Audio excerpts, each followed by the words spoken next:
Hello again, boys and girls. Let's talk about Brian Bowyer and his latest one, The Black Cat Bones. So, I thought Brian couldn't get any darker.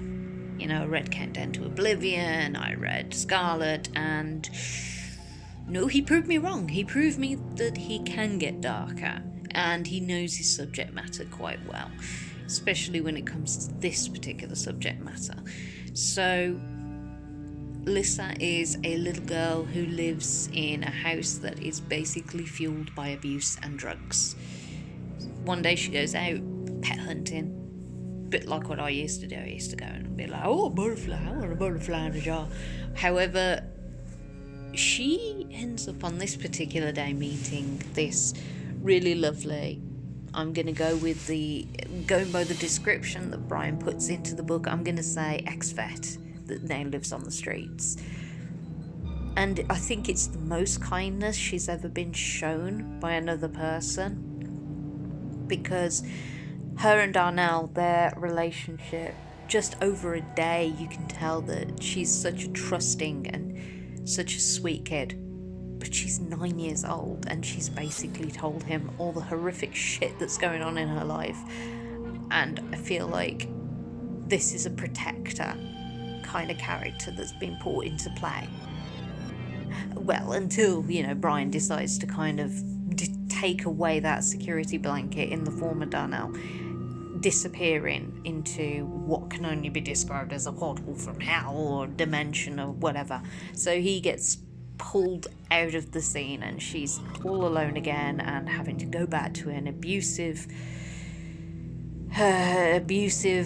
boyfriend of her mum's and having to put up with all the horrible shit of seeing her mum get completely and utterly torn apart by drugs. One day she pretty much, in my opinion, snaps. And after this point, it feels a bit like a fever dream. You don't know if it's actually reality or if it's Alyssa compartmentalizing her own trauma to respond to this and find a way to kind of figure it out in her head. And because it's a lot for a kid to take in, like, she's been abused, she's putting up with drugs in her life, and she's threatened by this asshole of a man because she decides that she just wants to go to the pet store that Darnell took her to get a tarantula, but she gets something else. But I'm not going to give too much away because, like I say, there are some aspects of this story that are so surreal that even I questioned whether this was deliberate or if this was kind of the reality that she's living in currently to kind of cope with everything that's going on. Obviously something happens to the boyfriend and her and her mum skedaddle and go to would be a granddad's cabin.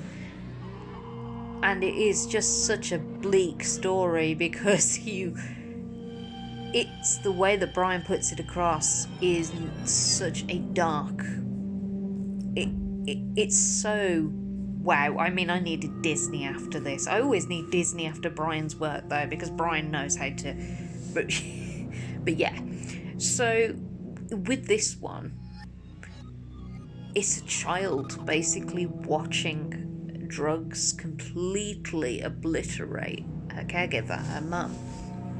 I say caregiver, she doesn't give her much care. She kind of looks after herself. This child looks after herself. But they end up going to this cabin in the middle of nowhere and there is nothing. But it's just a fight for survival for both of them, and the only thing that keeps any kind of sanity and any kind of repetition in Alyssa's existence at this point is Darnell's voice over the radio, which even I was kind of seriously thinking, like, is he talking from another dimension? Is it in a head? Is there something more to this? Honestly, you have to keep reading just to get to the end and kind of sit there and go, okay.